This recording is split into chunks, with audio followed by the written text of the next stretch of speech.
Amphibia.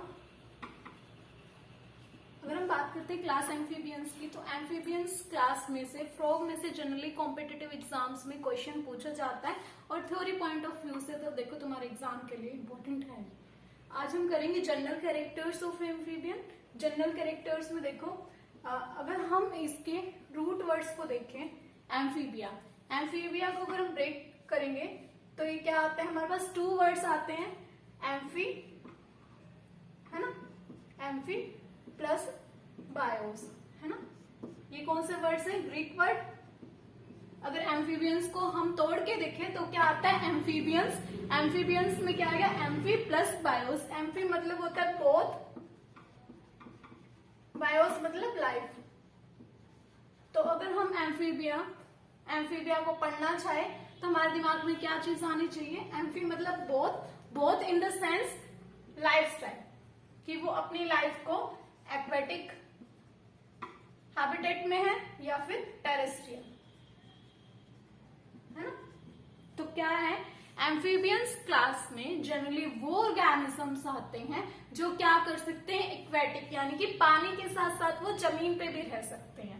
ठीक है, वो सारे ऑर्गेनिज्म जो पानी के साथ साथ जमीन पे भी रह सकते हैं, उन सबको हम किस क्लास में डालते हैं, क्लास एम्फीबियंस में।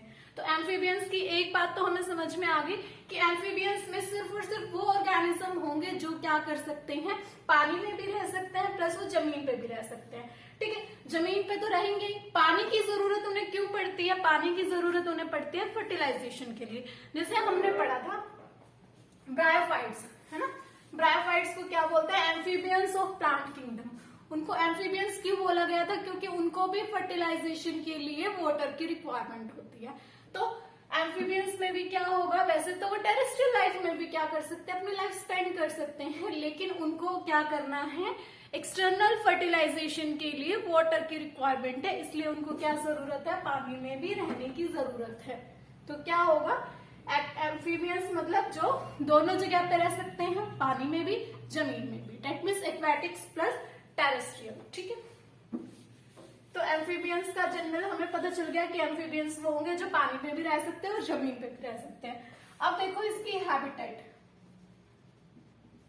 है ना, हैबिटेट तो हमें पता चल ही गया कि हैबिटेट में क्या होगा, ये एक्वेटिक भी हो सकते हैं, टेरेस्ट्रियल भी हो सकते हैं। इसमें याद रखने वाली बात क्या है कि कोई भी एम्फीबियंस ऐसा नहीं है जो मैरीन वाटर में रहता हो, यानी कि नो एम्फीबियन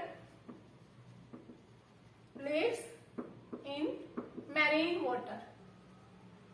मैरीन वाटर में कोई भी एम्फीबियन नहीं रहता। सिर्फ ये पॉइंट हमें ध्यान में रखना है कि मैरीन वाटर में कोई भी एम्फीबियन मैरीन वाटर में नहीं मिलेगा। उसके बाद देखो हैबिटेट हो गया। अब देखो एम्फीबियंस में हम जनरली क्या करते हैं, फ्रॉग को स्टडी करेंगे है ना।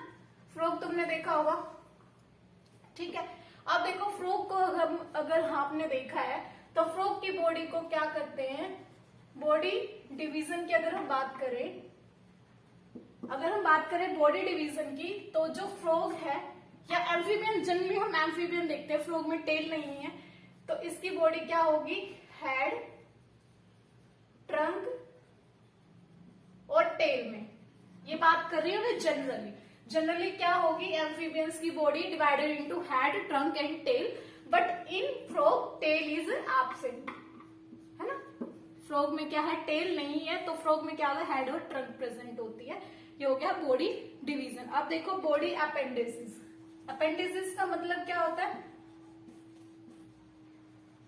ना, अपेंडिसेस मतलब बॉडी के बाहर वाले जो भी स्ट्रक्चर्स है, जैसे हमारे लिम्स हो गए, तो लिम्स क्या होंगे, जनरली यहाँ पे भी हम बात करेंगे, generally 2 pairs of pentadactyl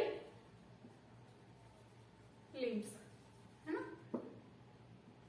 generally क्या होंगे, 2 पेयर्स ऑफ पेंटाडेक्टाइल लिम्स होंगे।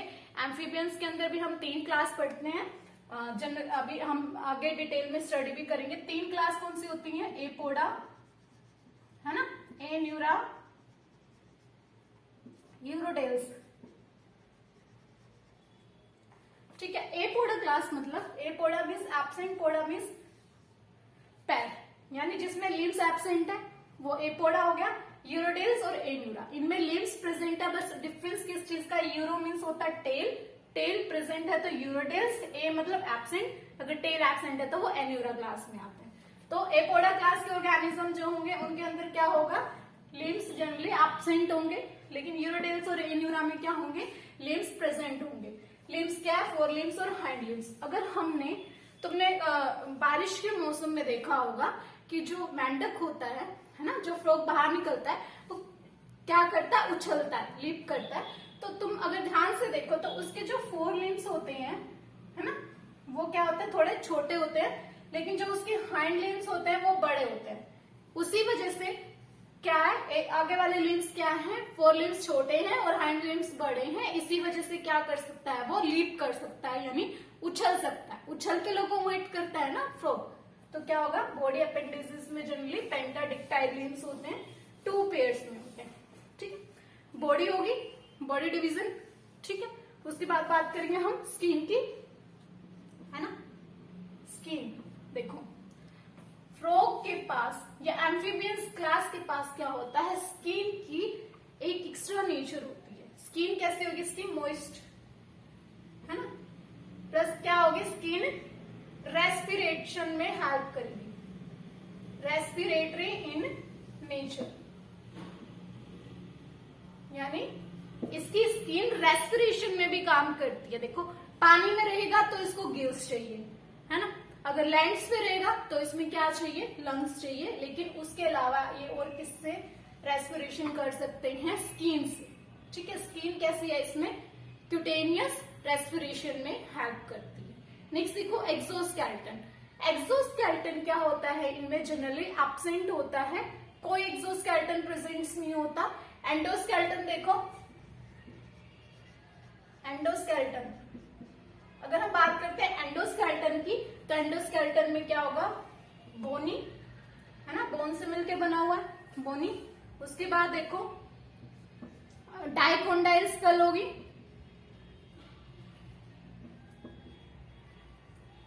है ना, स्कल कैसी होगी, डाइकोंडाइलिक स्कल होगी। उसके बाद देखो नेक्स्ट, अगर हम बात करते हैं डाइजेस्टिव सिस्टम की, डाइजेस्टिव सिस्टम की अगर हम बात करेंगे, डाइजेस्टिव सिस्टम में से इंपॉर्टेंट क्वेश्चन क्या होता है कि इसमें तित कैसे होते हैं। जैसे हमारे अंदर तित होते हैं, है ना, हमारे अंदर क्या होते हैं, डाइफायोडोंट होते हैं, 2 ही बार दांत आते हैं, एक बार दूध का दांत होता है जिसको मिल्की बोलते हैं, फिर बाद में टूट के परमानेंट तित आते हैं। इनमें क्या होगा, पहली बात तो ये क्या है, कार्निवोरस होते हैं, है ना। तित देखो इसमें कैसे होते हैं, पॉलीफायोडोंट, पॉलीफायोडोंट मतलब बार बार दांत आ सकते हैं। ठीक है, पॉलीफायोडोंट प्लस होमोडोंट, क्या होंगे, homodont. Homo mean same teeth present होंगे। जैसे हमारे अंदर क्या होता है, 4 टाइप्स के होते हैं, इंसिजर, कैनाइन, प्रीमोलर, मोलर, इनके अंदर क्या होंगे, सेम टाइप के टीथ प्रेजेंट होते हैं। ठीक है, उसके बाद देखो रेस्पिरेशन, रेस्पिरेशन में स्किन से रेस्पायर कर सकते हैं, लंग से रेस्पायर कर सकते हैं, गिल से कर सकते हैं, प्लस बक्कोफेरिंजियल कैविटी।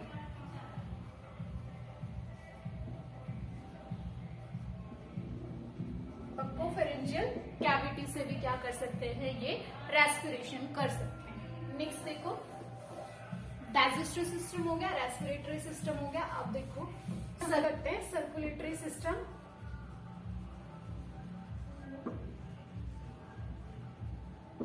अगर सर्कुलेटरी सिस्टम की बात करते हैं हम, एम्फीबियन में 3 चैम्बर्ड हार्ट होता है, हमारे अंदर 4 चैम्बर्ड हार्ट होता है, इसमें क्या 3 चैम्बर्ड हार्ट है। उसमें से क्या 2 ऑरिकल, 1 वेंट्रिकल, प्लस इसमें साथ में क्या होता है, असेसरी चैम्बर्स भी होते हैं। असेसरी चैम्बर कौन से होंगे, है ना, sinus venosus plus conus arteriosus, conus arteriosus. साथ में 2 असेसरी चैम्बर भी है। मेनों में देखना 3 चैम्बर्ड हार्ट होता है।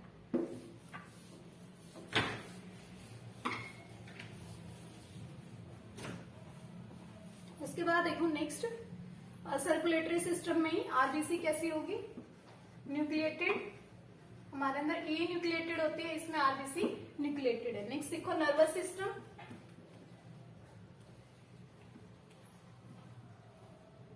नर्वस सिस्टम में हमें क्या ध्यान रखना है कि इसमें 10 पेयर क्रैनियल नर्व्स है, 10 पेयर क्रैनियल नर्व्स प्रेजेंट होती हैं। नेक्स्ट देखो डेवलपमेंट।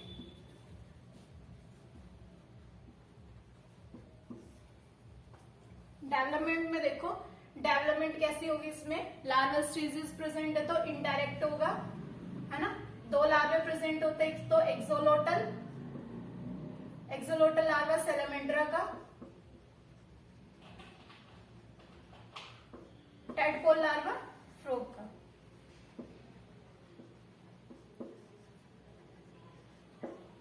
प्लस एग कैसा होगा, मीजोलिसाइकल, यानी मीजो मतलब मॉडरेट, लिसाइकल मतलब योग।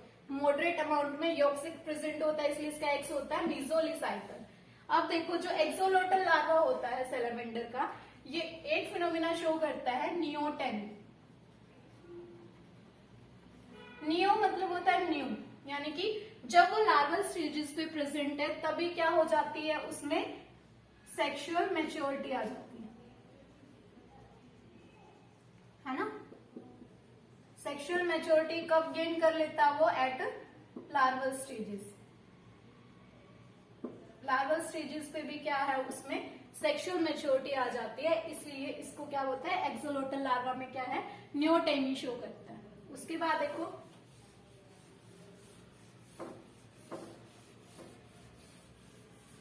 ये कैसे होता है, कोल्ड ब्लडेड ऑर्गेनिज्म होता है।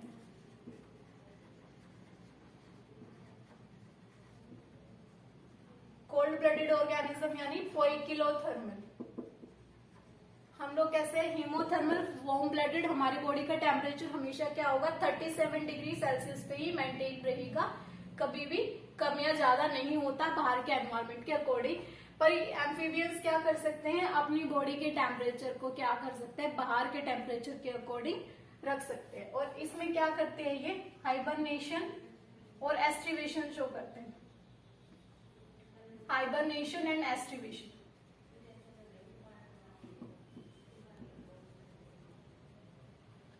एस्टिवेशन होता है समर स्लीप, और हाइबरनेशन क्या होता है, विंटर स्लीप।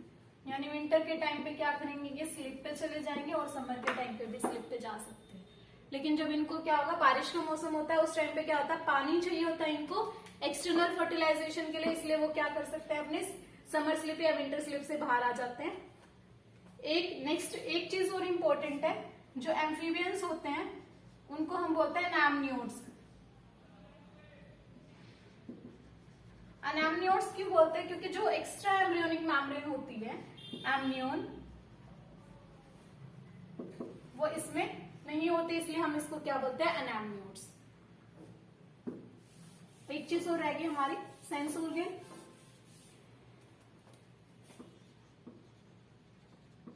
सेंस ऑर्गन में देखो आई भी प्रेजेंट होगी, ईयर भी प्रेजेंट होगा, ठीक है। और क्या प्रेजेंट होता है, lateral line system. Lateral line system present होता है इसमें सेंस ऑर्गन में। ईयर में देखो, ईयर में मिडल ईयर भी है, इंटरनल ईयर भी है, दोनों प्रेजेंट है, लेकिन एक्सटर्नल ईयर क्या है, एब्सेंट होगा।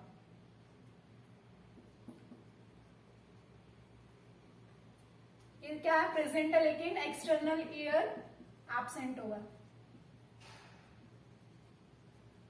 और आईज में क्या प्रेजेंट होगी, आईलिड्स।